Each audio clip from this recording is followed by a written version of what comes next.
And without objection, the chair is authorized to declare a recess at any time. But before I deliver my opening remarks, I wanted to note the circumstances under which we're meeting today. Pursuant to House Resolution 8, the subcommittee is meeting virtually. I have a couple of reminders for members about the conduct of this remote hearing. First, members should keep their video feed on as long as they are present at the hearing. Members are responsible for their own microphones. And please also keep your microphones muted unless you are speaking. And finally, if members have documents that they wish to submit for the record, please email them to the committee clerk, whose email addresses was circulated prior to the hearing. Well, good afternoon and welcome to our members and panelists. Thank you for joining us for this important hearing on supply chain cybersecurity. We're focusing on the software supply chain today, and cybersecurity attacks throughout the software supply chain are especially insidious. A company can deploy a digitally signed software update from a trusted partner, but unless they are willing to do a complete cybersecurity analysis of that update, they are wide open to any significant breach of cyber hygiene in their trusted provider. So supply chain attacks are harder to detect, to prevent, and to remediate than traditional malware. And once an adversary is in the system, they can deploy multiple types of attacks to maintain access and steal data.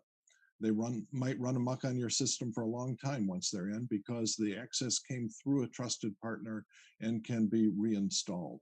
In the case of SolarWinds, the Russian intelligence service embedded a backdoor in the company's Orion software in the fall of 2019, and customers were downloading that infected software by the spring. 18,000 organizations did this over the course of 2020, and not one of them realized that they had company on their networks until FireEye detected the breach of their own systems and sounded the alarm in December. I want to thank FireEye for moving quickly to alert public officials to what it had discovered. This is a well-regarded cybersecurity company that was itself breached by a malicious actor. They might have worried about how news of the hack could affect the company's reputation, but they did the right thing anyway. And we are all aware of the fact that FireEye could have just as easily kept quiet to protect their reputation because there is no requirement for private companies to disclose a cybersecurity breach to the federal government. If a reputable company, cybersecurity company like FireEye can be breached by an attack like this, any organization can. As we will hear from our Atlantic Council witness, Dr. Herr, the supply chain cyber attacks are ticking up. In fact, we've seen several alarming incidents reported even since the SolarWinds breach was disclosed in December.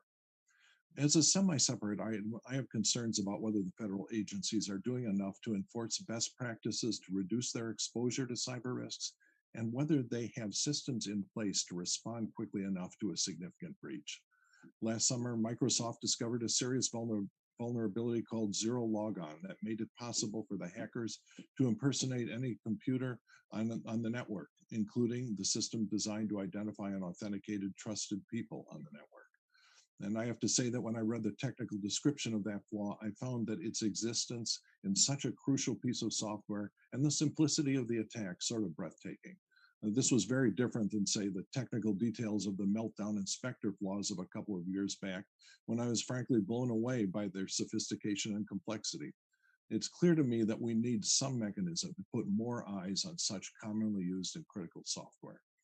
But the federal issue here is that Microsoft issued the first of two patches on August 11th of last year, and by late September, some federal agencies still had failed to update their systems.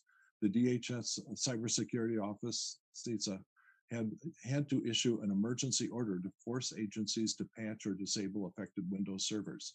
Meanwhile, it was discovered that the breach was already being exploited in the wild by at least Iranian and Russian hackers.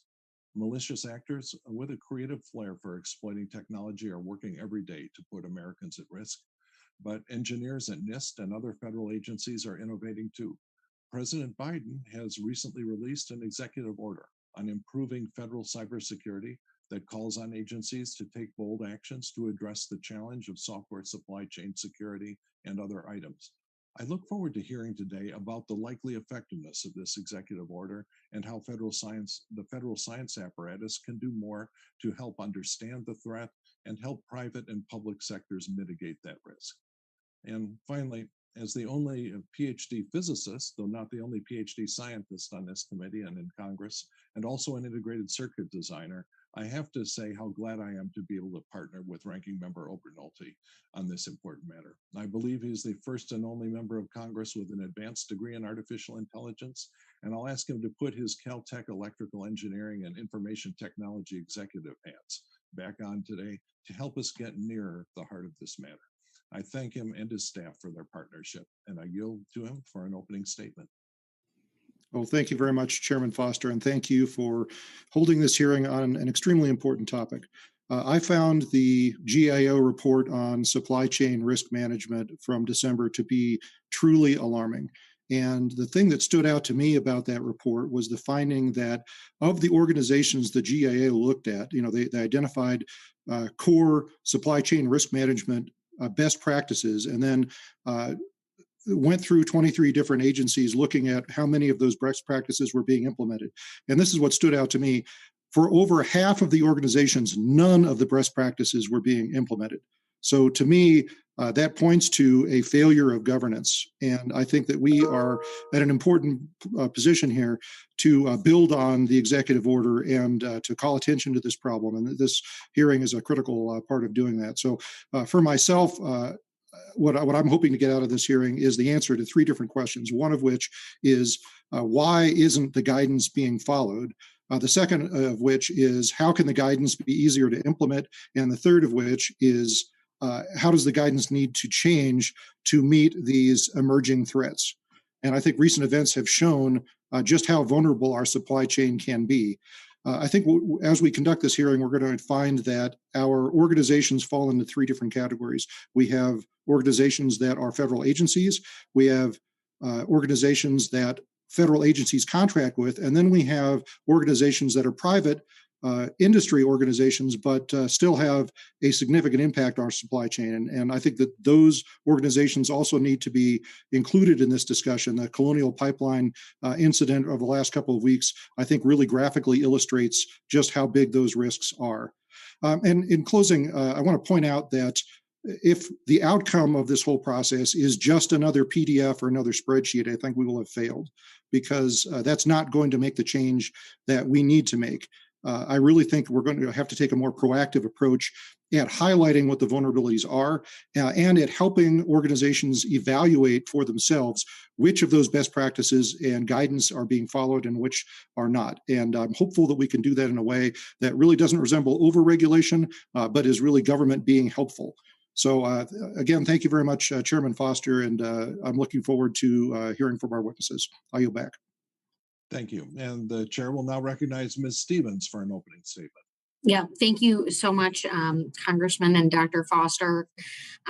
Thank you to you and Congressman Obernolte for holding today's hearing, and I'm pleased to give opening remarks on behalf of the Research and Technology Subcommittee that has direct oversight of the National Institute of Standards and Technologies, which we're certainly going to be talking about today as it relates to our supply chain vulnerability, something that we know very well here in Michigan. It's very real. Right across from me is a poster from the Michigan Manufacturing Technology Center, our NIST MEP Center, located just a few short miles from where I sit right now on our cybersecurity and Industry 4.0 imperative. So it's clear that this hearing is coming at a critical and an auspicious time. President Biden's recent executive order improving the nation's cybersecurity represents what I hope to be a sea change in how the federal government approaches cybersecurity, from modernizing federal IT systems to strengthening how the government responds to cyber threats from our adversaries. The executive order also focuses heavily on software supply chain issues, which is the topic of this hearing. The executive order seeks to help software developers identify vulnerabilities before they release their software and helps consumers better understand the security and certainly the best practices that are going to be a huge part of setting the standards and level setting industries of scale here. It should not be a surprise that we're ready to lean in on the NIST component and have NIST represented here on this panel to talk about their leadership in cybersecurity. I was bragging about NIST cybersecurity initiatives earlier today. NIST has played a huge role in the implementation of the executive order I just referenced. The agency is going to develop a broad set of standards for the security of the supply chain within 90 days. Within 60 days, the agency is also going to identify and define what constitutes as critical software and create special standards to protect it. Also, within 60 days, NIST will develop standards so that software developers can test their source code. This is something Dr. Baird and I explored and sat down together on in a meeting. It wasn't a hearing; it was a meeting last legislative session of Congress. These are certainly aggressive timelines, and I only mentioned some of the things that NIST is going to be doing, but it's, again, just a reminder of the important and critical role they play that is highly respected in incorporating input from private and public sector partners to develop effective cybersecurity standards. This work is certainly going to take time and resources, no doubt about that. NIST's entire cybersecurity and privacy portfolio was funded at only $78 million in the last year's budget. And, we think about the economic ramifications of cybersecurity attacks. Those tally up to that number, within seconds, should there be a cybersecurity attack. So I do worry that we are increasingly asking NIST experts to do exponentially more work more quickly without necessarily the adequate resources. We've referenced and talked about the GAO. They have found that federal agencies are not adopting the guidelines already on the books to deal with software supply chain threats. We're certainly seeing this across industries. I've had these conversations here in Michigan, particularly in our manufacturing sectors, automotive, defense, aerospace. Additional guidance is maybe going to be necessary, but we also must ensure agencies prioritize the implementation of the guidance that already exists and provides adequate resources for them to do so. Congress and the Biden administration must and will think creatively about modernizing the federal government's approach to cybersecurity. I welcome the recommendations of this expert panel on how we can ensure that cybersecurity guidance is developed as part of the executive order that is operational, effective, and relatively easy to adopt. I want to thank our witnesses again, as well as our other subcommittee chairs, for helping us tackle these issues. And with that, I yield back. Thank you. And the chair will now recognize Mr. Waltz for an opening statement. Hey, thank you. Thank you, Chairman Foster and Chairwoman Stevens for holding this joint hearing. I also want to thank our panel of witnesses for their participation, and I am looking forward to hearing their testimony today. And I hope we will all be able to use this opportunity to learn more about software supply chain attacks or impacts on federal agencies. And I share everyone's sentiments on how to improve our nation's software supply chain security. So the Committee on Science, Space, and Technology has held several hearings over the years. Some of them have been mentioned on bolstering the federal government's cybersecurity posture. I'm pleased to see that this committee is playing such an active role in that posture. Obviously, the recent SolarWinds, Microsoft Exchange, Colonial Pipeline incidents make it clear that the United States is being continuously targeted with malicious cyber attacks.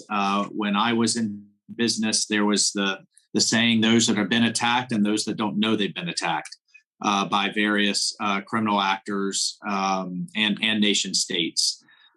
So unfortunately, these attacks are not the first. They won't be the last. I share the chairwoman's focus on NIST as the primary federal agency responsible for setting standards and guidelines for federal agencies and providing voluntary best practices for private industry.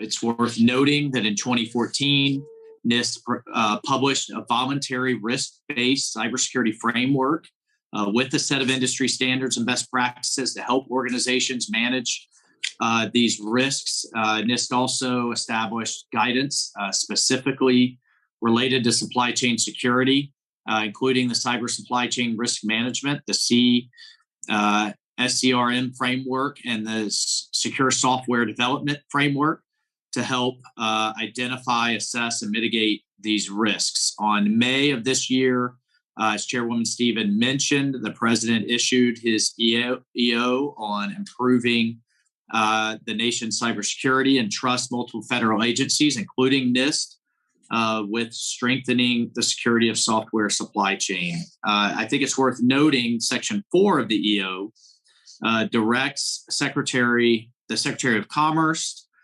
through NIST to consult with federal agencies, private sector, academia, all of the stakeholders to identify or develop standards, tools, best practices, and other guidelines to enhance our supply chain security.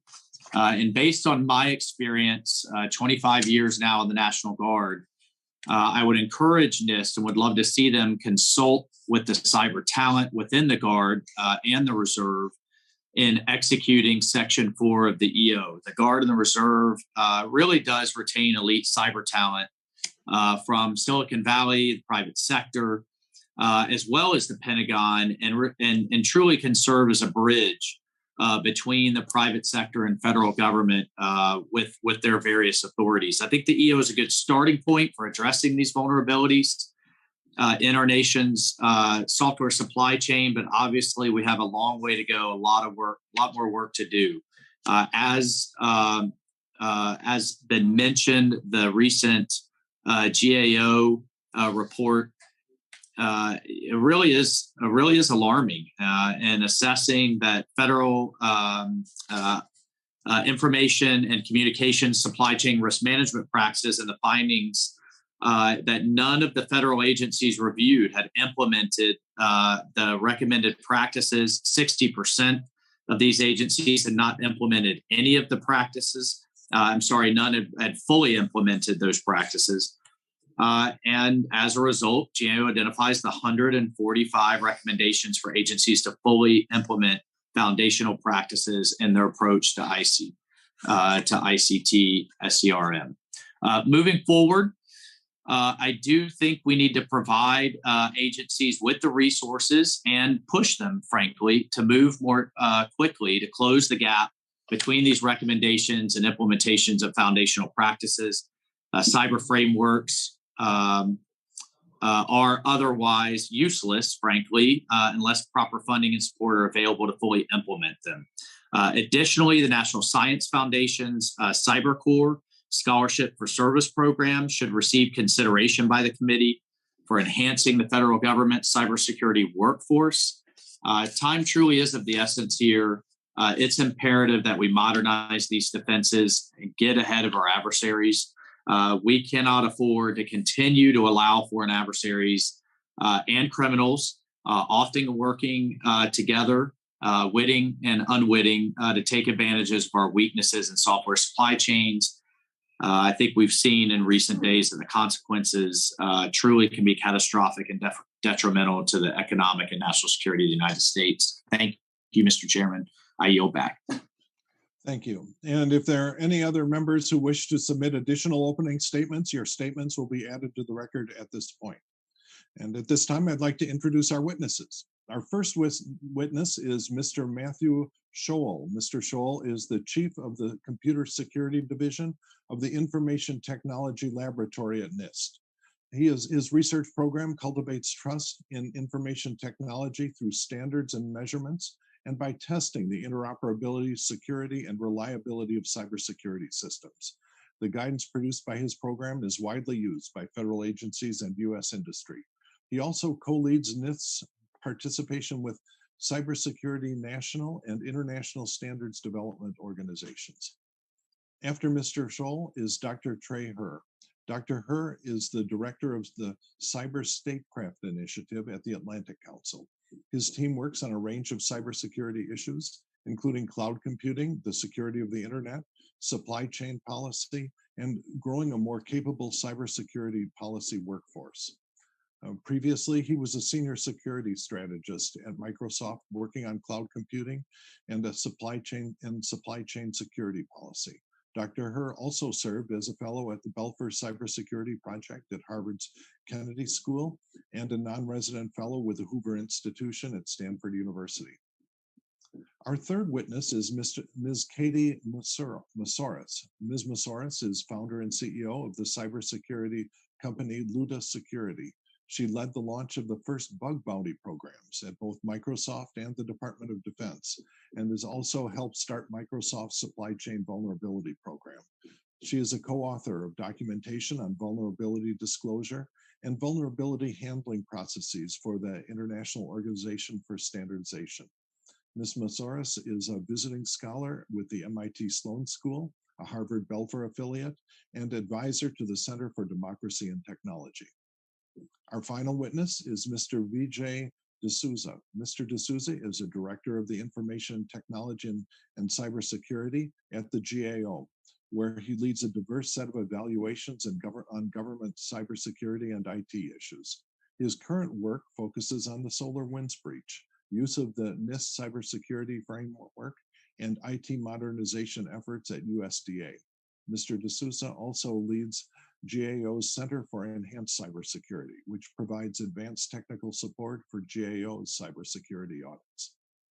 And as our witnesses should know, each of you have 5 minutes for your spoken testimony. Your written testimony will be included in the record for the hearing. And when you've all completed your spoken testimony, we will begin with questions. Each member will have 5 minutes to question the panel. And I will also mention that at the end of our hearing here, after I gavel it closed, any of our witnesses and members who wish are welcome to sort of hang around and talk informally, which is often a very valuable part of hearings that we do informally at the end when we're meeting in the non-virtual world. And we will start now with Mr. Scholl. You're now recognized for 5 minutes. Thank you. Chairwoman Stevens, Ranking Member Waltz, Chairman Foster, Ranking Member Obernolte, and members of the subcommittee. I am Matt Scholl, the Chief of the Computer Security Division at the National Institute of Standards and Technology, known as NIST. Thank you for the opportunity to testify today on improving the cybersecurity of software supply chains.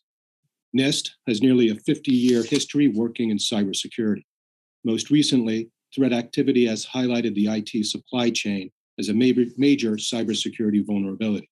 Cybersecurity risks associated with extended supply chains and supply ecosystems are significant, and the scope of these risks must be understood by companies and organizations as they continue to expand their use of digital technologies. To address the ever-challenging issues related to this cybersecurity risk, on May 12th, President Biden signed Executive Order 14028 to improve the nation's cybersecurity and to protect federal government networks. Recent cybersecurity incidents, such as the SolarWinds type of incident we are discussing here, are a sobering reminder that U.S. public and private sector entities face increasingly sophisticated malicious cyber activity from both nation-state actors as well as cyber criminals. NIST's role in this executive order will be to develop standards, tools, best practices, references, and other key guidance for use by any organization to enhance their software supply chain security. Specifically, NIST will address identifying and securing critical software. We will identify secure software development lifecycles and practices for securing development environments.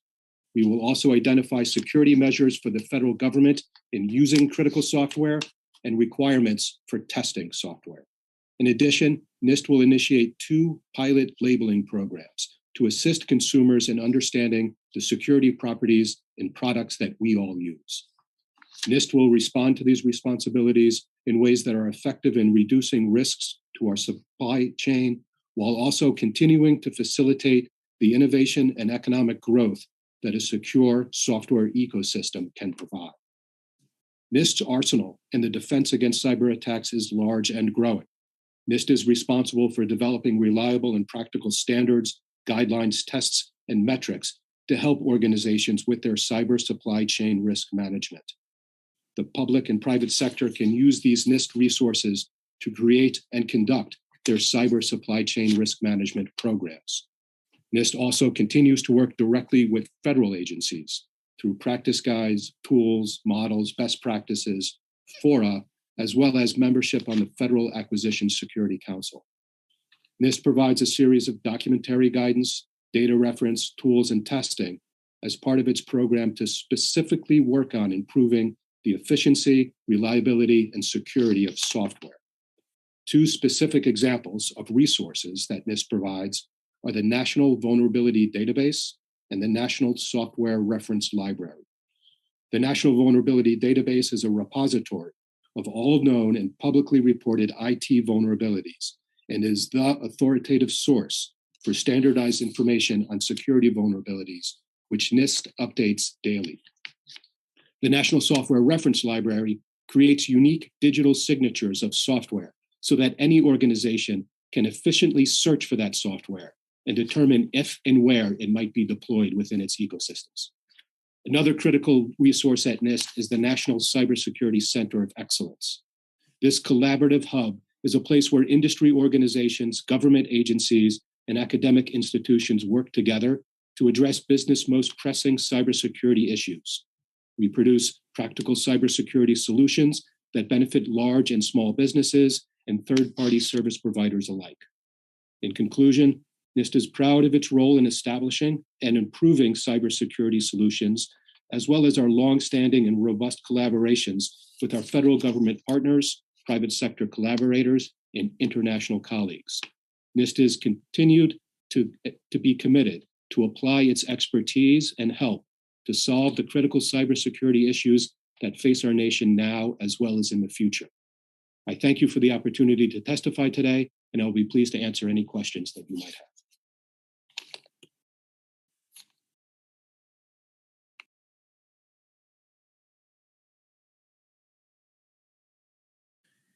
Bill, you need to unmute.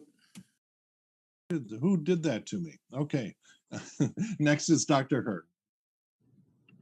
Chairman Foster, Ranking Member Obernolte, Chairwoman Stevens, and Ranking Member Waltz, and the members and staff of the subcommittees, thank you for the invitation to speak today.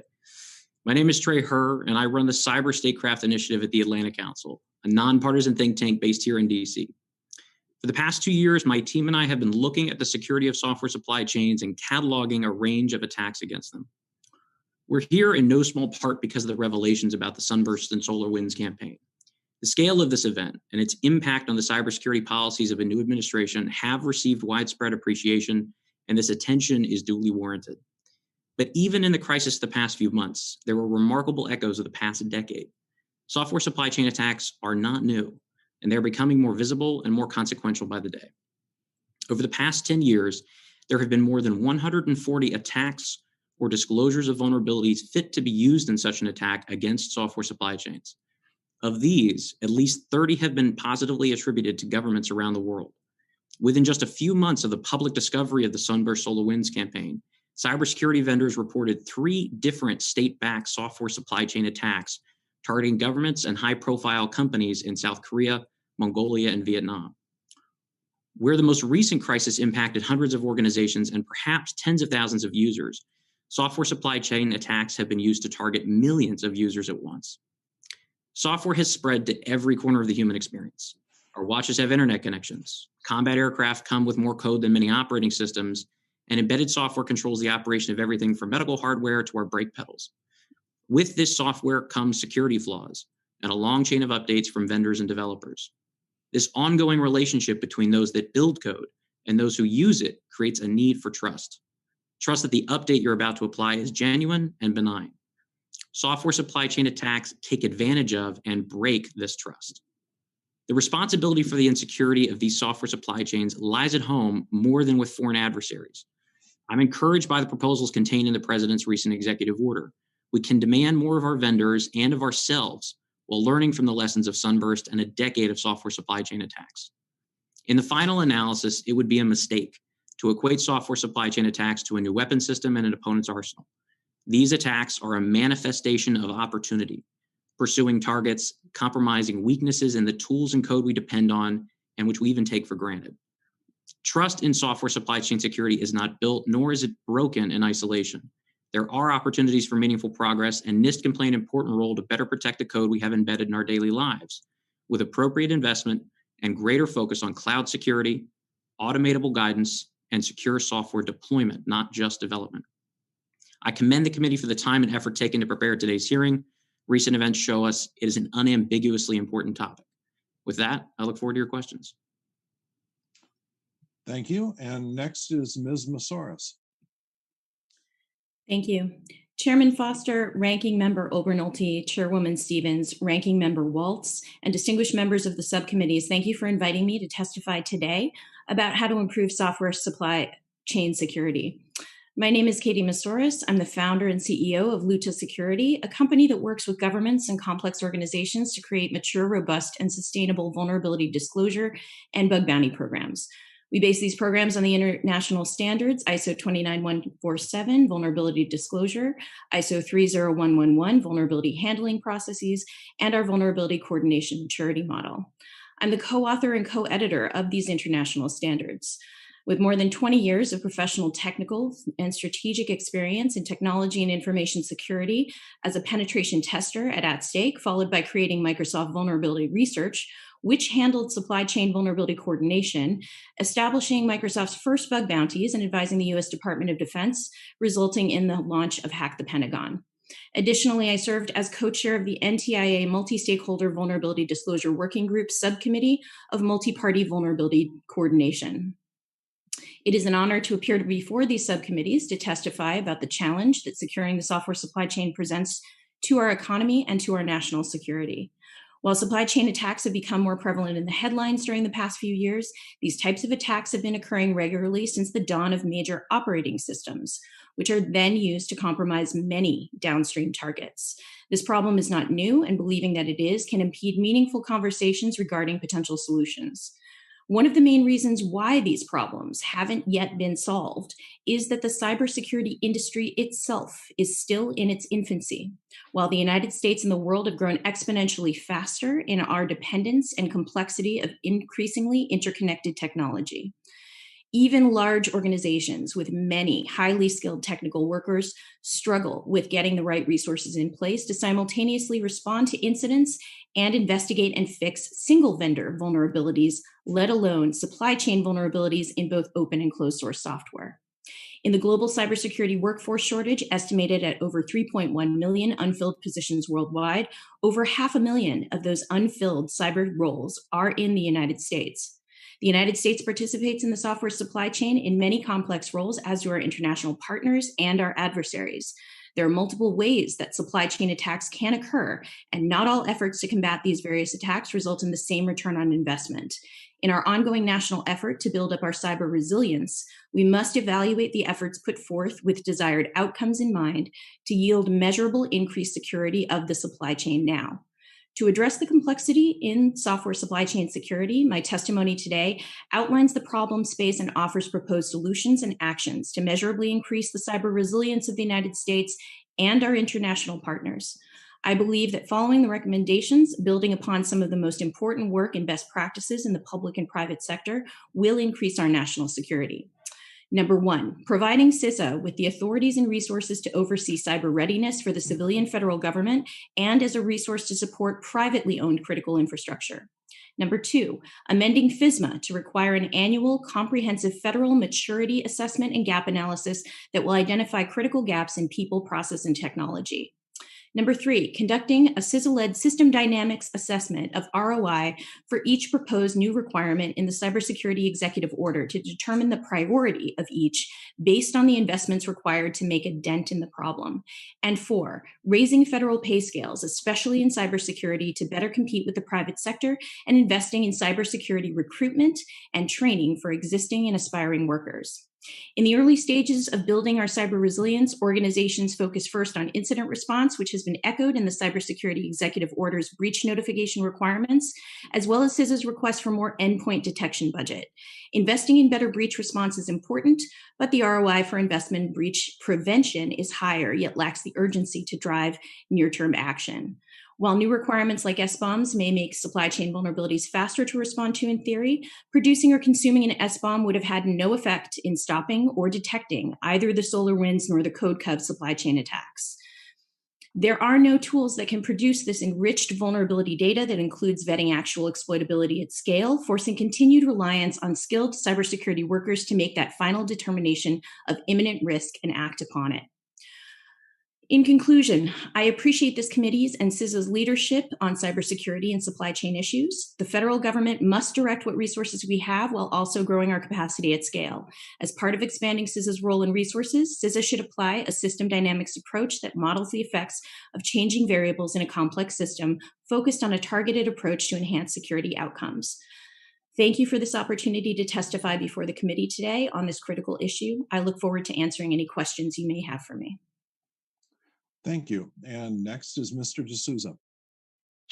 Hello, Chairs Foster and Stevens, ranking members Nolte and Walton, members of the subcommittees. Thank you for inviting me to testify at today's hearing on SolarWinds and IT supply chain issues.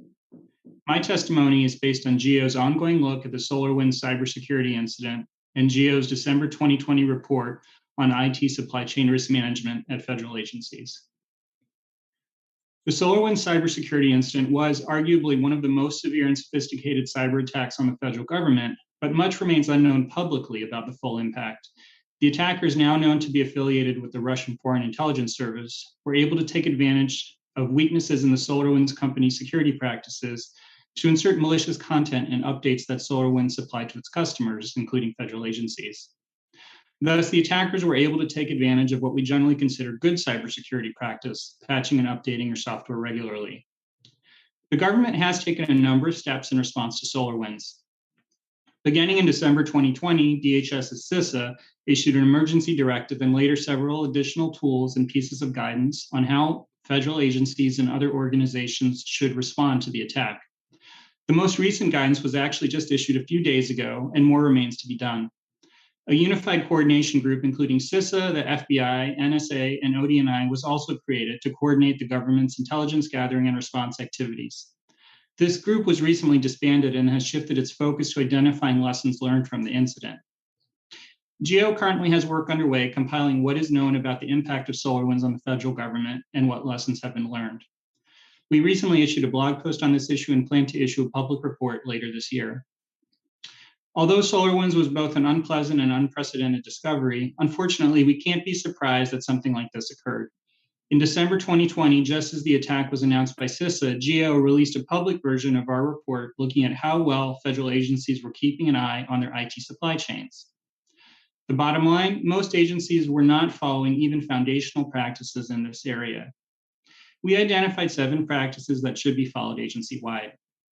These include establishing executive oversight, developing a strategy, and developing a way to document and identify risks. For the 23 agencies we examined, none had implemented all the practices and 14 hadn't implemented any of the practices. Given what we now know about the threats we face, this is concerning. Agencies told us they hadn't implemented many of these practices because they were awaiting additional guidance, most specifically from the Federal Acquisition Security Council, or FASC. And it's true to date, the FASC hasn't issued detailed guidance that agencies may need to fully implement a supply chain risk management program. But it's important to not let the perfect be the enemy of the good in this case. NIST has had guidance in this area since 2015, and OMB has directed agencies to begin thinking about this issue since at least 2016. The foundational practices we focused on include basic issues such as identifying who is in charge and establishing an overall strategy and process. Well, as with all issues technology related, how you do this will change over time. SolarWinds demonstrates that it's important to get started on supply chain security right away. To be fair, it's important to note that there are a lot of federal activities underway looking at IT supply chain security. NIST is currently revising its existing guidance and hopes to reissue it in 2022 to incorporate best practices from federal and private organizations and to integrate with other NIST guidance. In addition, CISA has a task force underway that is trying to address some of the underlying issues in this area. For example, how do we encourage private companies to share information, and how do we certify and vet federal suppliers? We issued a more detailed sensitive report in October of last year that our December report was based on. In the October report, we made 145 recommendations to specific agencies to implement the foundational practices that I discussed. We have received updates from 6 agencies on their progress, but to date, none of the agencies have fully implemented our recommendations. It's not going to be easy to address IT supply chain issues, and what we do is going to change as we continue to learn more about the threats in this area. But if we want to be prepared for the next SolarWinds type incident, it's important for federal agencies to immediately begin addressing this issue and for Congress to continue its oversight through activities such as today's hearing. This concludes my statement. I'm happy to answer any questions you may have. Thank you. And at this point, we will now begin our first round of questions. The chair will recognize himself for 5 minutes. Mr. D'Souza, if we could step back for a moment and consider the federal response to SolarWinds. Could you please briefly go over the timeline of how the federal agencies responded? When was the federal government first made aware of the breach? How did the directions to address the breach roll out? And in general, did the system work as designed? And did all the federal agencies act quickly to remediate the breach? Thank you. As I mentioned, the first public announcement from DHS was in December. Although it is our understanding they may have had some earlier information about the incident. The agencies were directed to respond to that, and certainly by April, our understanding is it had been largely addressed. However, the details are, we're still looking into the details. Part of what we're doing in our ongoing work is trying to look at the detailed information that was provided to Congress and to CISA and try to compile it to see kind of how it lines up. Yeah, so what is the procedure when the first alert comes in through classified channels? And people realize this will have a big effect on the commercial world. Is there a well-defined protocol for deciding when the commercial world should be apprised of the threat? So your question is when the government should let the private sector entities know about issues? Correct. Yeah, is there a well-defined procedure for that operates regularly? I think there are procedures, but I think there's area for improvement. I think part of what this has established is the need for better information sharing. Part of what you touched on is, the executive order that the administration recently released directs DHS to do more to kind of specify the triggers in this area. There definitely are tools and processes in place. For example, there was some legislation passed a few years ago directly related to cyber information sharing. But our experience has been when we talk to the private sector, they definitely identify positive steps that the federal government has taken with regard to information sharing, but also a lot of room for improvement. Mm-hmm. Would the rest of the panelists like to chime in on that issue? Any observations on, whether the system was badly designed or worked as it should, or what are we going to have to undergo a fundamental redesign to get a better result? If I could add one point, is I think the processes are in place, but I think it's the trust building. I think there's a lot of there tends to be a lot of nervousness from the private sector about sharing information with the government. I'm not sure so much about the other way, although one of the issues the government has is sharing classified information, figuring out how to sort of declassify the information and share it publicly. So these issues have been identified, but we're definitely not where we need to be in this area. Mm-hmm. And one of the decisions that the government and probably every player in industry has to do is the make versus buy decision. And, if we do a lot in Congress to encourage the government to contract with a large number of small businesses. All right, that is sort of the exact opposite of what you want to do for cybersecurity reasons. And how should we think about and handle that, that tension? Any observation, or some of you have experience with some of the large players in industry, where it's my understanding they just do a lot of stuff in-house, in part to avoid cybersecurity threats that they cannot control. It's a good question asking about firm size and vendors, but I think it speaks to two issues. One is capability and maturity, but the other is innovation. And to some degree, the downside of a large vendor is the risk of a monoculture and the risk of some homogeneity in the way that that vendor approaches security and the way it manages the assumptions or the threat model that it has for its products. So I don't think it's necessarily a clean cut to say bigger is better. It can offer some efficiencies and some scale. And you will find in some cases at a number of these vendors, security teams that no other company could afford to maintain and talent that you're not going to find in very many places on the planet. But that said, a mix, a composition of small and large, I think is important. I also think, I'm sorry. Go ahead, Matthew. When you look at the build versus buy decision, it's not necessarily just the point issue of acquiring, especially in software, a piece of software, but it's a full range of life cycle costs that come with owning and maintaining a piece of software over time. And often in those cases, you will find industry has the persistence to some extent to be able to maintain and update, especially software now that is so dynamic in its nature in a way that sometimes the government is not able to do. And I'd like to add to that answer in terms of build versus buy.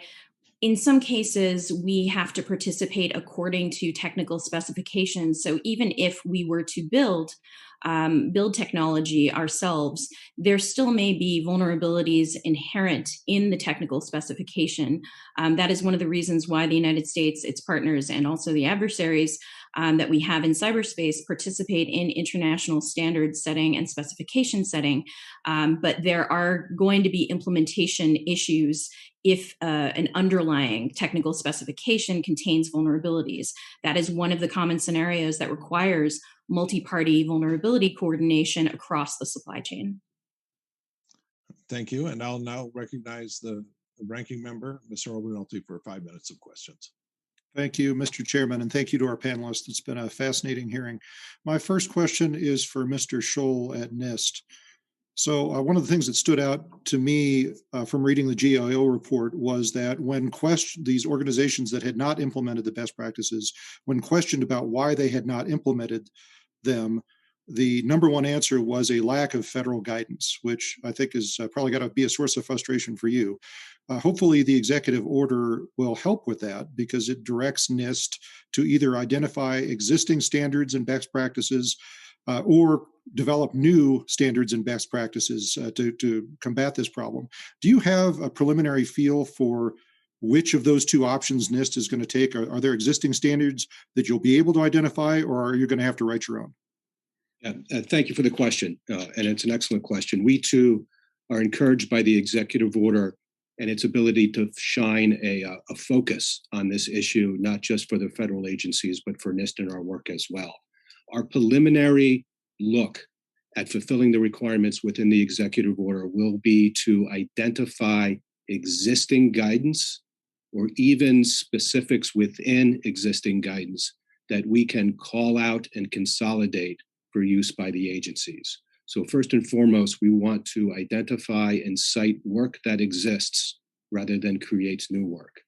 After we have done that, we will work with both our industry and our agency partners to see if there are any critical gap areas in that existing work. And then that will form the nucleus for any new created items that we'll have to make. The timelines are short in getting out our initial deliverables. And so that is going to be our approach. Well, thank you. That makes sense. And follow-on question, since you brought it up, obviously the timelines in the executive order are very ambitious. Do you think that they are realistic? And does NIST have the resources that you need to meet them? NIST is certainly committed to meeting all of the objectives that NIST is assigned within the executive order, and we are on track and working toward achieving all of those objectives. So currently, NIST believes wholeheartedly that we will accomplish the objectives assigned to us. And even though the timelines for initial deliverables may be short, NIST is also committed to applying a sense of persistence to this activity over a much longer term. So the initial deliverable may be short, but we also plan on staying persistent on these issues over a much longer period of time as well. Wow, great. Thank you. Well, we're certainly looking forward to reviewing what you've come up with. Then a question for Dr. Herr. So we've been talking about guidance here, but obviously guidance is meaningless without implementation. So what can be done to make the guidance that's being developed more implementable by federal agencies?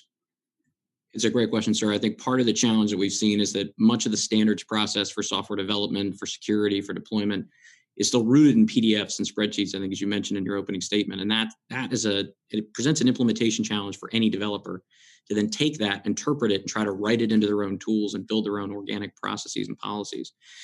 So I think the biggest thing, and we've seen calls for this from a number of folks in the community, is automation, right? Implementable guidance that can be pulled into common developer tools, into integrated development environments, and made an automated rule. And there's two sort of big drivers for this, or reasons for this. One is that ease of implementation, but the second is to keep pace with software development.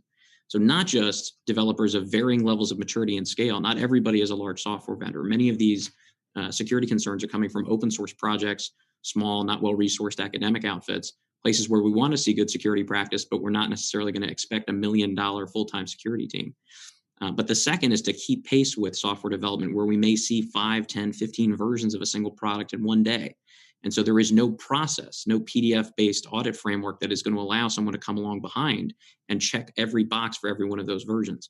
So I think automation really has to be the watchword, and to the extent possible where NIST is appropriately resourced to provide guidance to developers and to those that own these development tools on exactly how to implement that in those programs. I completely agree with you. And then lastly here, not as a question as much as a comment on Dr. Herr, your response to Chairman Foster's previous question. You said that you thought that a mix of large and small companies is vital to the supply chain, and I completely agree. But I mean, I'd also like to highlight some other advantages of having more companies in the supply chain. Is maintaining diversity. It is my understanding that specific guidance on definitions of major incidents come through policy from the Office of Management and Budget to the agencies.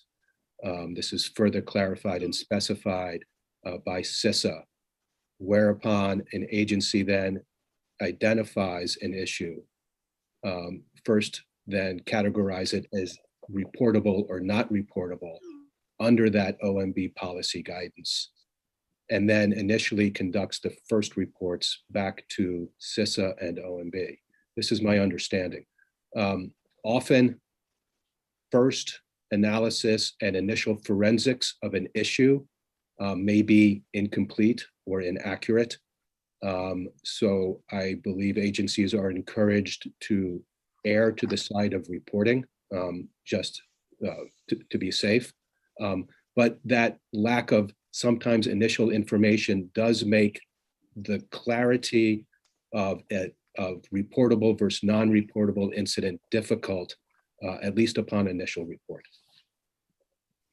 You see why that causes us great concern. Would anybody else on the panel like to touch on this subject with recommendations about how to improve reporting and transparency under FISMA?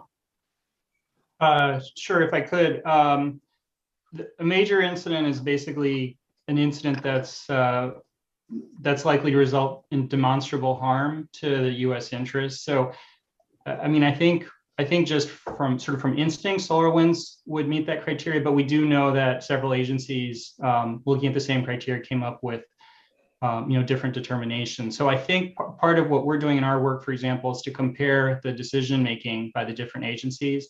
I do think a more consistent interpretation of the guidance is probably something that's going to be important.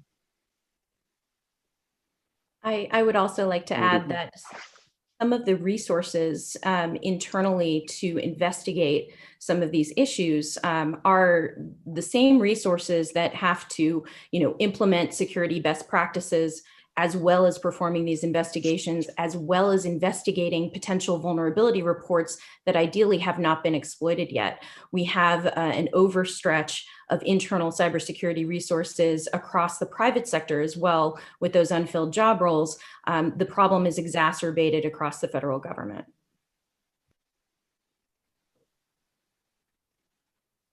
Anyone else? Mr. D'Souza, is there presently an oversight mechanism by which federal agencies that fail to implement requisite standards and best practices under ICT SCRAM can be held accountable? And if so, can you briefly describe that process? We think that there's a weakness in this area.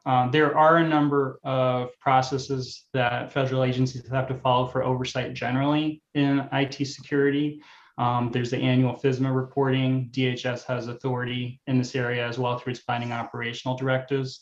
However, the specific issue of supply chain risk management, it's really the FASC, the federal, the organization I mentioned earlier, that is going to have sort of the enforcement ability here. And they have not done a lot in this area. They issued a strategic plan and they issued an interim rule, but more needs to be done there. The agency inspector generals, which do the annual FISMA evaluations, they did add one metric related to supply chain security to their latest evaluation guidance. But that was just added after SolarWinds. So, clearly we need to probably add more to that area going forward. And then both the IGs and OMB are going to need to incorporate that into their annual reporting. This is going to take, several years to really change the culture and really make sure agencies are dedicating the resources they need to do, but they could do it through the existing oversight mechanisms. Clearly, Mr. Chairman, this is an area we need to keep track of. And with that, I yield back. Thank you, Mr. Chairman. Thank you. Thank you. And we'll now recognize the gentleman from Colorado, Mr. Perlmutter, for 5 minutes.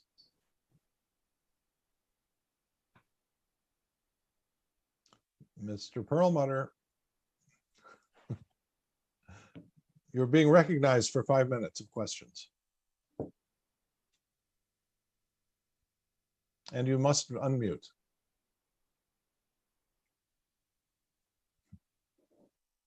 Sorry, Yes. I'm multitasking here. I've got And there was a couple last things minute going. change of order. Right. Let's see. Can you hear me? Yep. Yes. All right, good. Sorry. So I just have a few questions. And first, Dr. Scholl, where is your office? I am located in Gaithersburg, Maryland. Okay. And is that where most of your staff is? Correct. Okay. We've been working with NIST for several years, and I've got several of my financial services committee colleagues on here, a bill called the Data Breach Insurance, where we've tried to use the NIST protocols for, to get small businesses, not so much because of federal hacking, but because of hacking that a small business might have that then affects their lender or their bank, which then spreads every place. And we've been trying to use both insurance and tax incentives to couple those with the NIST protocols. How do you find your protocols that you guys established back in 2014, 2015 being accepted by small business generally? Do you see it happening or not? We see it happening across a wide range of both small businesses as well as levels of use and adoption. We have a couple of different mechanisms to do that. We have a dedicated small business corner where we look to tailoring and adapting our work to small businesses. Chairwoman Stevens had mentioned the MEP centers as well, the Manufacturing Extension Partnership Centers that NIST has around the country, which we also use to tailor and amplify NIST cybersecurity products out to small businesses through the MEP centers as well. So we have a couple of different mechanisms that we use to try to both tailor our guidance so it's appropriate for a small business as well as reach them. Okay, thanks. I mean, I guess from the financial services standpoint, we're just trying to, the banks say, well, the vendor caused this hack and vice versa, and who's going to pay for it? So we're going to continue to press forward in providing incentives and promoting that protocol. But my next question is for Ms. Masouras and Dr. Herr, because you both said something that was a little bit troubling to me, and they involve sort of, I guess I'll start with you, Dr. Herr. There was an effort a number of years ago at the federal level to have a single portal for all the departments, all the agencies, everything goes through there, and they use some kind of, and Mr. D'Souza, you may recall this too, something called Einstein, or I can't remember what the heck it was, to try to, be a first guard against hacking. But there has always been a desire to try to have sort of separate silos so that everything didn't get hacked at once. I mean, what's your opinion on something like that? Do you understand what I'm asking? Yes, sir. And I think the question you're asking is one that's been discussed at length over the last 5 to 10 years in cybersecurity. It's the debate between a walled, garden, effectively, right? A single perimeter that you defend with your life, and then acknowledging that that perimeter is not going to save you from the enemy and figuring out how to adapt to that. So Einstein, as I understand it, is a multi-generational set of systems intending to detect and mitigate attacks on federal networks as rapidly as possible in time, potentially to also eject them automatically. The challenge is, I think, to the question that you're asking, is that trying to take a network and isolate it from the outside world to keep it pristine is what we've seen in many cases fail against both rudimentary and sophisticated attacks. And that in SolarWinds and Sunburst, I think what we're seeing really good evidence of is the need to embrace the concept that's known as assume breach, to look at your network, to assume that it's been compromised, and to try to minimize the harm that any one device or any one user can do to you as they're moving through those networks. So I think Einstein, is a pathway towards that. Hopefully, there's been some discussion about the notion of zero trust, which you saw in the executive order to a great extent. Zero trust is a useful concept. It's a design philosophy. There's a lot of maturation still required there to take that and actually implement it into policy. But I think that gets to the question you're asking. Thank you. And Ms. Masuris, do you have a thought about that? Yes, Einstein, has limitations, much like many other, cybersecurity tools, in that it is limited to look for what is already known and identified. In the SolarWinds instance, for example, that wouldn't have been detectable using Einstein or truly any other off-the-shelf tools. And that's evidenced in the fact that one of the top companies for investigating internal compromises, FireEye, even itself failed to detect that compromise for a few months while the attackers were working using the SolarWinds software that they had compromised. To your point about network segmentation internally, we do want organizations to move away from the model of hard, crunchy outside, soft, chewy center. So that is an apt observation of what needs to go into place. I think the executive order further stipulates that multi-factor authentication needs to be applied and rolled out across federal government systems, especially at access points to critical assets. That endeavor in the executive order, while bold and necessary, is going to be a huge, heavy lift. So that is something to be aware of, that parts of the solution, including that example of rolling out multi-factor authentication to tightly access control or monitor the access control of various assets in the federal government, that is going to require a very, very heavy lift. Thank you. My time is way over, and I thank the chair and the ranking members for allowing me, and I yield back. Thank you. And we'll now recognize Mr. Gonzalez for 5 minutes. Thank you, Mr. Chairman, and thank you to our witnesses and panel for their testimony today to discuss the importance of our cybersecurity infrastructure. SolarWinds exposed multiple government and private sector vulnerabilities. The witness testimonies today have illuminated some improvements that I think we can make. I want to talk briefly about public-private partnerships and data and information sharing with respect to how we solve this going forward. I was speaking with one of my friends yesterday who works in the industry, the cybersecurity industry, and his comment to me was, we share information across portfolio companies. This gentleman happens to work in private equity with respect to cybersecurity and cyber threats, but there's not a great coordinating mechanism either at the federal level or in private industry. And we can do it with our companies, but broadly there's less information sharing. So I guess Ms. Masuris, from the industry perspective, I want to get your insight on this notion of cyber threat sharing across agencies and industry. Do you think there needs to be further collaboration, and do you think one of the existing public-private partnerships on cybersecurity is the best way to foster this collaboration? Just help me understand from your perspective what we might gain from this sort of thing. Well, I think information sharing with the private industry is very much gated upon perceived or actual liability for those private organizations. So that is something that's been brought up numerous times, not just in this hearing, as something that would need to be addressed to provide sufficient legal cover for organizations that are seeking to share, private organizations.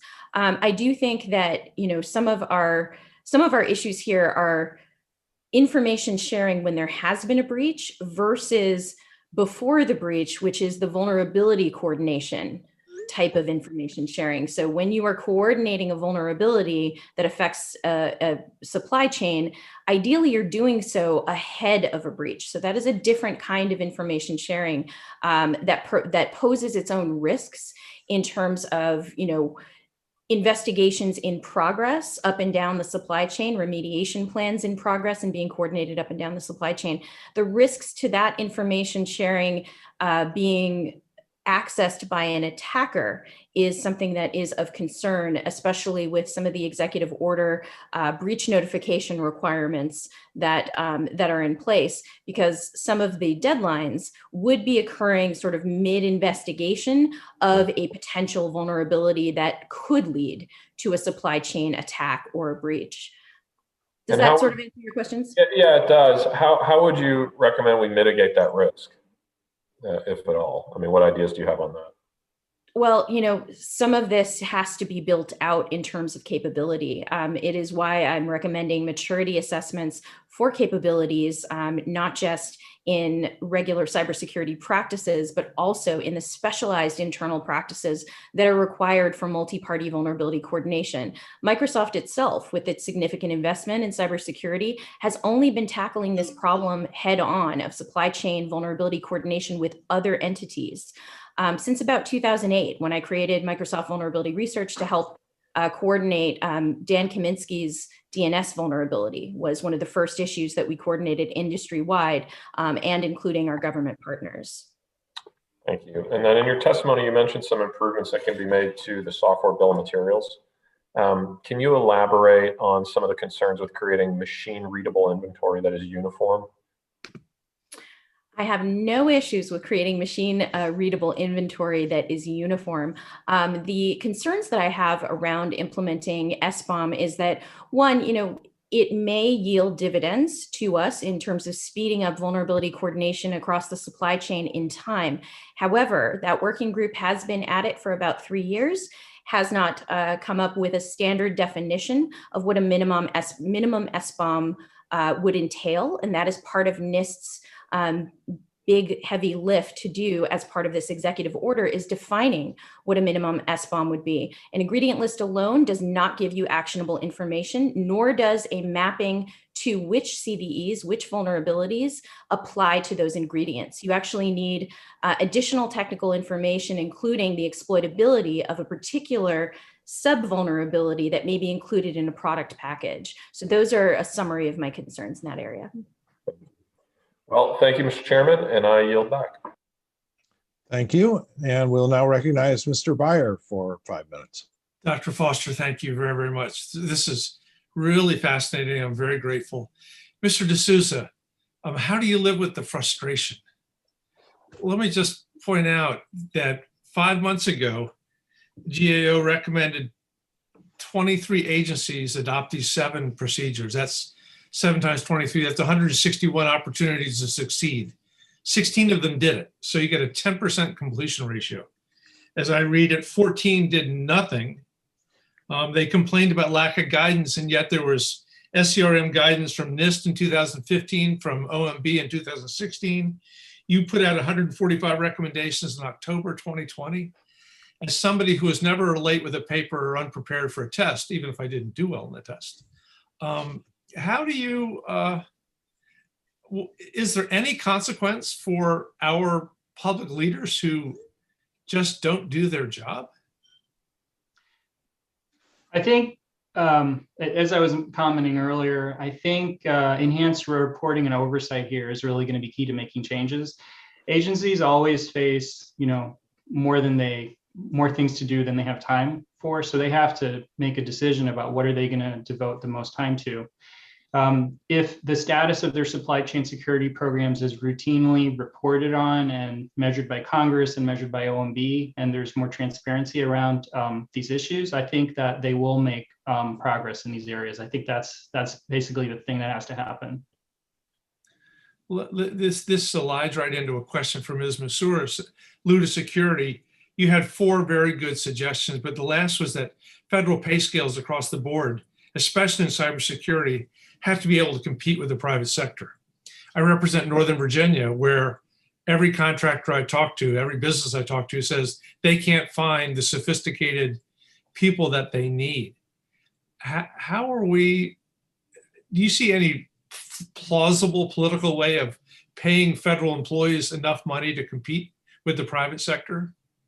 Like even a third of what they can make in the private sector? Well, I think that especially those of us with offensive security skills that can hack into everything, money is not our deciding driver of what we choose to do with our talents. Mission is also very important. But even with such an important mission and an honor to contribute to national security, I think there does need to be, an effort to uplift the cybersecurity salaries in the federal government.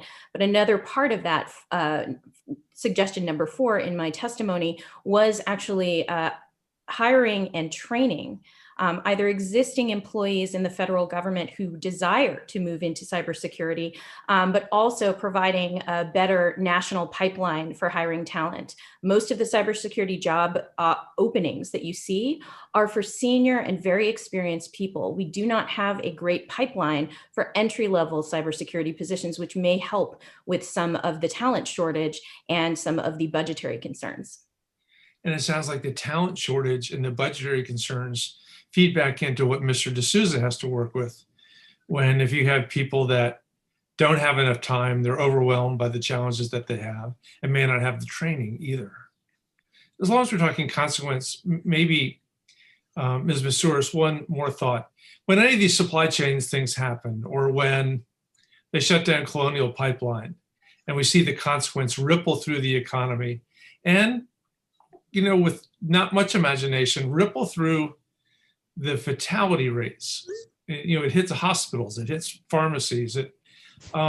What should the consequences be?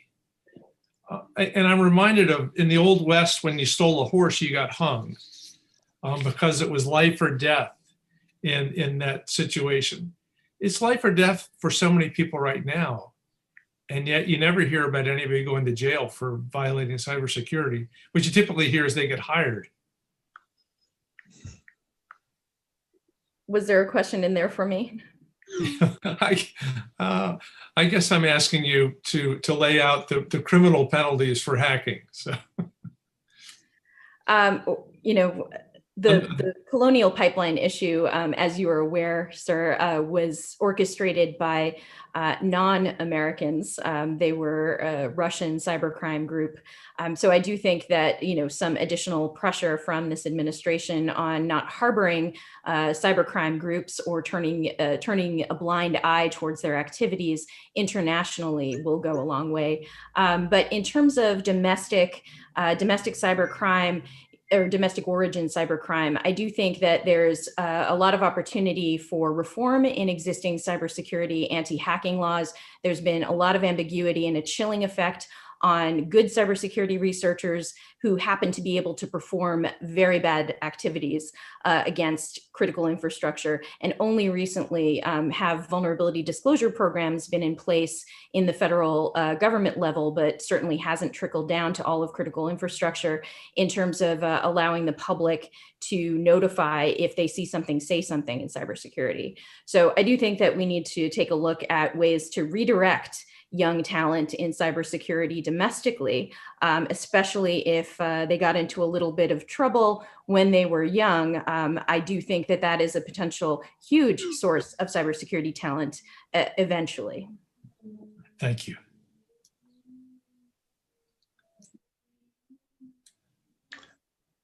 Thank you. And we will now recognize Mr. Caston for 5 minutes. Thank you, Mr. Chairman, and thank you to our panelists. I want to start with my own experience that I'm hoping is not too stale. Before I came to Congress, I ran a company that we built and operated utility operations inside industrials, which is to say that we managed huge campuses that had a ton of dome equipment, valves, traps, meters, lots of PLC-based systems. And we were sort of keenly aware that they didn't dispatch in the most efficient possible way.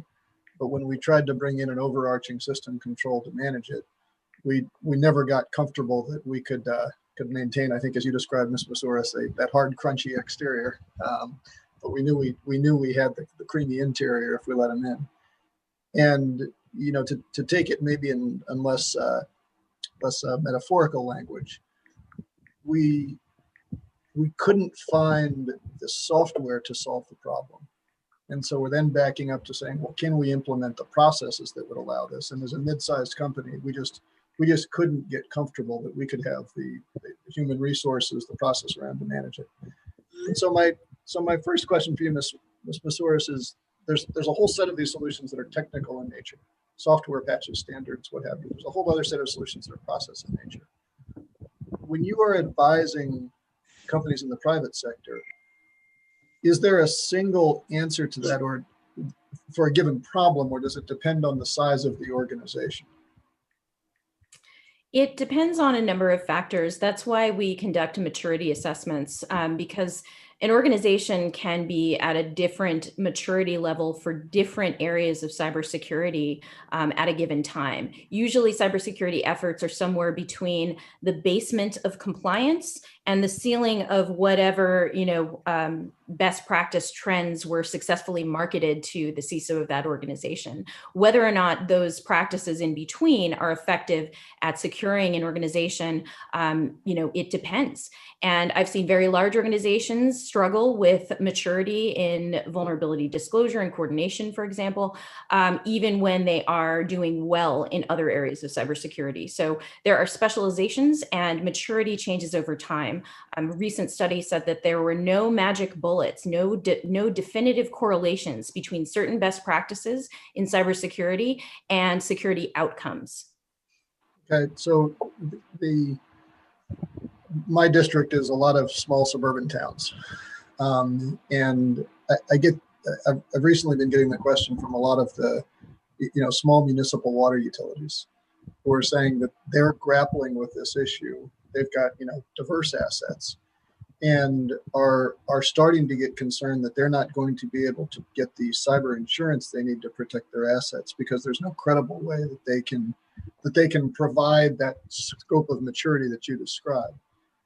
Are there good models out there for organizations banding together to provide some kind of an umbrella security, right? Or does that create a security vulnerability of its own? So, should I be recommending to all these municipals to say, everybody pitch in your 20% to hire a cybersecurity unit, or does that create more problems that we'd have to be mitigating in some other fashion?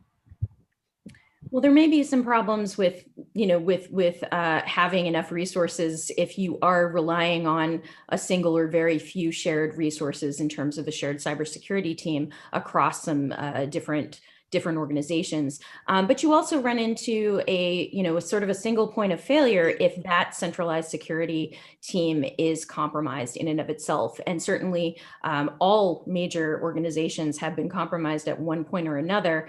And the adversaries do tend to go for, highly valuable information systems, accounts, and leverage additional attacks from there. So aggregation may have some efficiencies gained, but it also may present an attack surface and a further overtasking of those resources.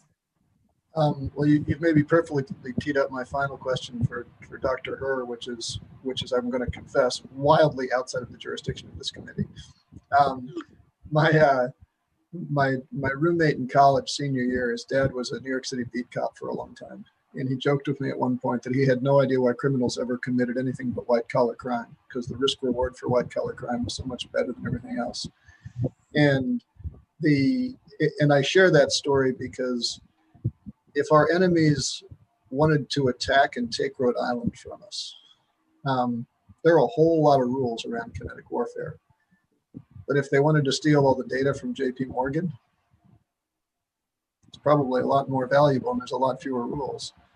So, you know, we can put all these standards in place, but I'm curious, Dr. Herr, do we need something like a Geneva Convention for cyber warfare that we have for kinetic warfare? No, I appreciate the question, sir. And as a native of Massachusetts, I suspect Rhode Island would be a tough fight. I think the question that you ask about a broader geopolitical response is a good one. I think the Geneva Convention is a very bad model for what we talk about here for two reasons. One, the consequence scale of the events that we're talking about on a daily basis do not come anywhere near to match the horrors of chemical warfare or nuclear conflict. The second, though, is that sort of broad, as much of the globe as possible kind of multi-stakeholder collaboration gets us to a point of very low accomplishment, right? We have as many people bought into a very small standard, very little bit of progress as possible. And I think, unfortunately, the cyber norms process has demonstrated that over the last decade. Instead, I would suggest that our thought process for this is, rather than a negotiated settlement or a set of rules, how do we get more competitive? How do we, as we think about this, not as trying to prevent a catastrophe, but more like improving our batting average? How do we get up to the plate and start taking more walks? How do we start hitting just a few more singles each time? And if that's about protecting some of these lower hanging fruit, some of these targets, or if that's just competing against many of these adversaries more effectively, I think that gets us to a place where we're able to keep JP Morgan and Rhode Island safely at home at night where they need to be and avoid any sort of catastrophe down the line. Thank you so much. I yield back. Thank you. And we will now recognize Representative Ross for 5 minutes. Thank you so much, Mr. Chairman, and thank you also to Chairwoman Stevens for holding this very crucial and timely meeting. I'm from North Carolina, so I want to let you know I represent the Research Triangle area of North Carolina, and we have a lot of tech companies there, including SAS, Red Hat, Pendo, and the companies have a talent pipeline that comes through our colleges and universities. And to Ms. Masoris's issue of building this pipeline, we have a secure computing institute at NC State University that has become a focal point for cybersecurity research. And at our community college, at Wake Tech Community College, we have it's been designated a National Center of Academic Excellence in Cyber Defense Education. So I think we need a field trip to my district. I'm pitching that to the whole committee. And while I recognize that ransomware isn't the topic of this hearing, the Colonial Pipeline has come up several times, and because it affected my district so acutely, I just wanted to ask, in particular, Dr. Herr and Ms. Masoris, had the requirements articulated in the May 12th executive order been adopted by private industry, do you think the cyber attack on the Colonial Pipeline would have unfolded the way that it did? I think there's no way to give a definitive answer, unfortunately, because much of the order, which is, I think, aspirational and positive in the direction that it's heading, is still to be decided. And it sets up processes and policies to be defined. But to your question, the focus on IT security and on the security of software certainly couldn't have hurt in the context of what Colonial faced. I would say that the Colonial Pipeline attack allegedly occurred because of a successful phishing attempt that was an administrator clicking on a link that they shouldn't have. Internal network segmentation, asset management requiring robust multi-factor authentication may indeed have helped slow down the ransomware attack. However, ransomware is opportunistic. It is just, it's an opportunistic monetization of vulnerabilities that exist. So whether they are partly due to human error is one thing, but certainly network segmentation and multi-factor authentication tagged to specific assets may have helped mitigate it. It might not have completely eliminated the possibility of that attack taking place. Okay, thank you both. And Mr. Scholl, your testimony talks about the National Cybersecurity Center of Excellence, which is a public-private partnership that works to address business cybersecurity challenges. And I wanted to know, has the private sector shown any interest in the NIST standards and best practices? And what can we do to get them more on board? Because they just can't, wait for something bad to happen or say it costs too much. What can we do to make them more robust participants? So yeah, thank you for the question. I'm moving, so I have turned my video off. The private sector has shown great interest in NIST's work, in the guidance that we've developed. This initially was seen in 2015 when we created the cybersecurity framework under a previous executive order, which had outstanding participation from the private sector in its development. The cybersecurity framework and all of NIST's work is voluntary for use outside of the US government. So NIST is not a regulatory agency, nor do we wish to be one. But we find, because of that, participation and use of our work on a voluntary basis does seem to be rather robust. As far as furthering that participation through other mechanisms, I'm actually not sure what would be good levers in order to have that from the private sector. Okay, well, maybe we should explore that. If anybody has any ideas for good levers, yes, Ms. Mazouras. I think that, adding federal procurement guidelines and leveraging the NIST framework and requiring that companies that want to do business with the federal government comply with some of these NIST guidelines and standards is a good step in that direction. Thank you very much. And thank you, Mr. Chairman. I yield back. And now, without objection, we will attempt to recognize Representative Baird despite his having video problems right now. If the audio is working, Jim, are you available here? I'm here. I'm here. Thank you. Okay, you're recognized for 5 minutes. Thank you, sir. And good afternoon. And I really appreciate Chairwoman Stevens and Ranking Member Waltz of the Research and Technology Subcommittee. And Chairman Foster, I appreciate your efforts, and Ranking Member Obernolte of the Investigations and Oversight Subcommittee for holding this important hearing over the SolarWinds incident. So I guess my first question goes to Dr. Herr.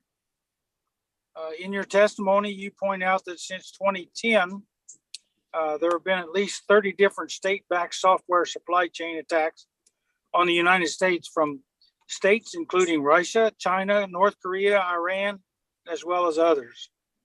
So the United States is increasingly being targeted with cyber attacks as the nation states are focusing on using cyber capabilities for malicious intent. As the scale of our cybersecurity posture is growing at a slower pace than emerging threats, how can the United States shore up our cybersecurity in order to protect our networks from our foreign adversaries?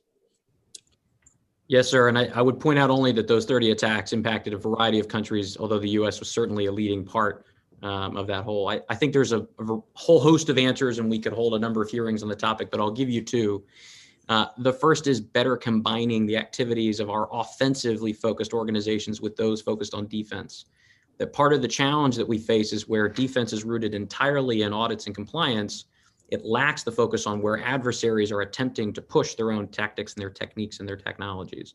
And so one of the failings that we recognized in our reporting on Sunburst is an inability for defenders to recognize software systems which were relatively small and innocuous, but incredibly valuable to attackers based on where they were placed on a network or the permissions that they were granted.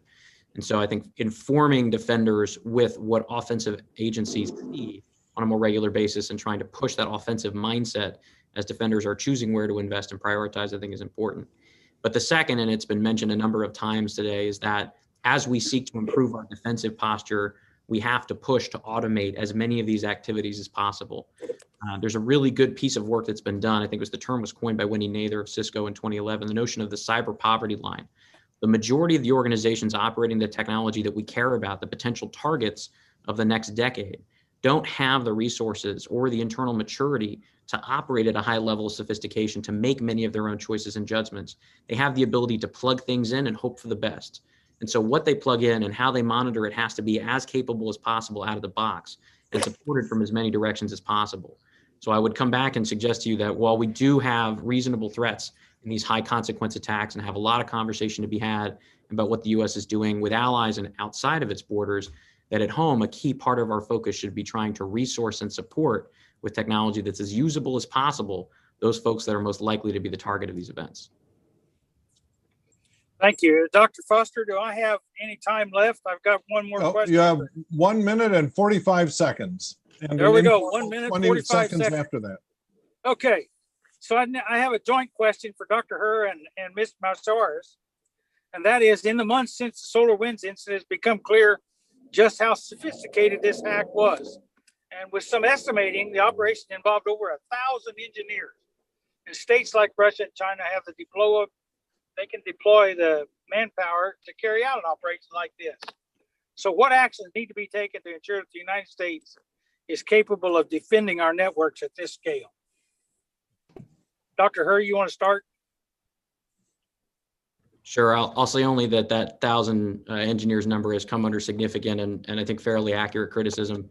While there were likely a large number of people, perhaps more than 1,000, involved in processing all of the intelligence gathered in this operation, the number involved in actually building and maintaining the tools that targeted these U.S. government agencies and private sector organizations was likely substantially smaller. What that suggests, though, is that manpower is not a good measure of impact. And I think we've seen that repeatedly in cyber. Okay. Ms. Masaris? Absolutely agree. The 1,000 engineers number, I believe, was produced by Microsoft and by their head lawyer. So I don't think that that number is realistic in terms of what we're up against in that particular attack. I do think that our numbers of people who can perform some of the most sophisticated attacks worldwide is actually a fairly small number. I can provide references after this hearing on the record for some of the labor market numbers that I and colleagues at MIT and Harvard had studied the vulnerability economy and exploit market and estimated some of those numbers worldwide. So we are, in the United States, obviously needing to create more of those elite cyber warriors who have the ability to create those types of attacks ourselves. But the number of them tends to be fairly small worldwide because the target gets harder and more sophisticated. The latest operating systems, latest phone operating systems get hardened further and further, and that enhances the technical need, the bar to meet to carry out attacks of that sophistication level. Thank you very much for those responses. I wish I had time to question the other witnesses, but I'm sure I'm out of time. So thank you, Dr. Foster, and I yield back. Thank you. And now, before bringing this hearing to a close, I want to thank our witnesses for testifying before the committee. The record will remain open for 2 weeks for additional statements from the members and any additional questions the committee may ask of the witnesses. And the hearing is now adjourned.